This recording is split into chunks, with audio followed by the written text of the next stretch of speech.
Hello, I'm Scott Jackson, your retirement mountain guide here at Jackson Private Wealth Management in, ironically, Cocoa, Florida. Not very mountainous. Here we are, part 5 of our 5-part series on getting you up the mountain of life and back down again. So what does Bigfoot have to do with sequence of return risk? Well, let's say that you're about to retire or have just retired. Now, you know you need to own stocks to keep pace with inflation, but you remember the whooping you took in 2008. You're worried. What if we have another day of reckoning like that one? You're wise to be concerned. After all, you likely won't be able to make the money back like you did over the last 10 years if you're about to turn off the spigot on your big fat paycheck, and considering the government has gotten itself in quite a fix trying to get the economy chugging again. You may not get the same support from the Fed, that is, taxpayers and fixed income buyers, that you did the last time. The risk is called sequence of return risk. It means that you got the worst the market could possibly deal you right out of the gate. Now, rather than complicate things with a bunch of charts and graphs, let's just take a simple comparison. Let's compare two retirees.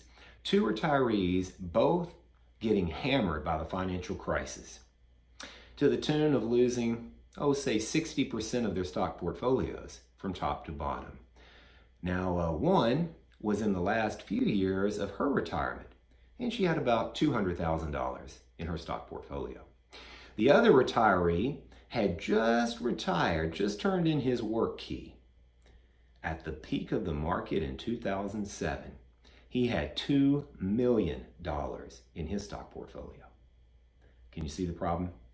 The first retiree in her 90s, we'll say, and she goes from 200,000 down to about 80,000, losing 60%.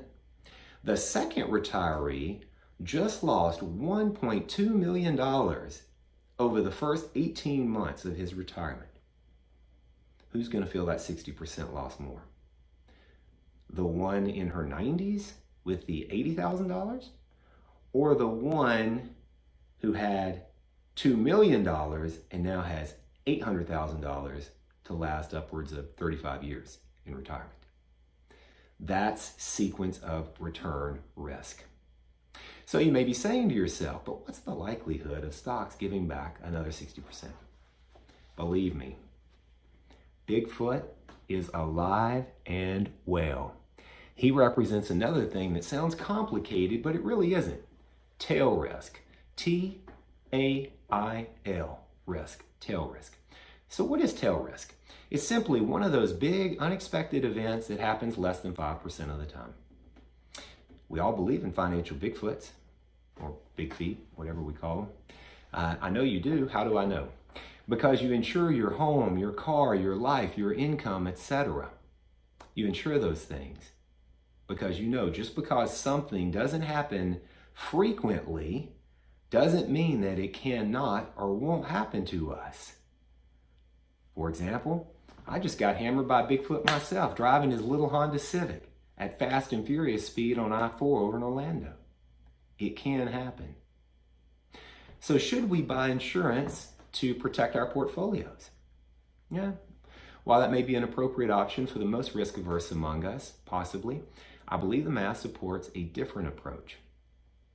While we do want to own a significant amount of stocks, bonds have historically been a good way to hedge against the stock risk in our portfolio. Why? It's because they respond differently to the same economic events. While bonds are a bit of a drag on our portfolios over the years because it means we do have less money invested in the stock market, which returns 18% or better 2 out of every 5 years, they sure do help when the stock market goes south like it did about 10 times over the last 40 years, especially when you're about to retire or in retirement. The big question is, of course, how much of our portfolios should we have in bonds to hedge against that downside risk of losing 30 to 40% or even more of our retirement money? that's invested in stocks? We're going to answer that next time. So I hope you've enjoyed our 5-part series here on financial mountain climbing. To learn more about us or to read important disclosures, you can do so at www.jackson.financial. And of course, if you're worried about your portfolio risk today, why not have a quick look on our homepage? There's a free portfolio risk analysis. Glad to help. Best wishes on a successful climb and, more importantly, a successful descent. Take care.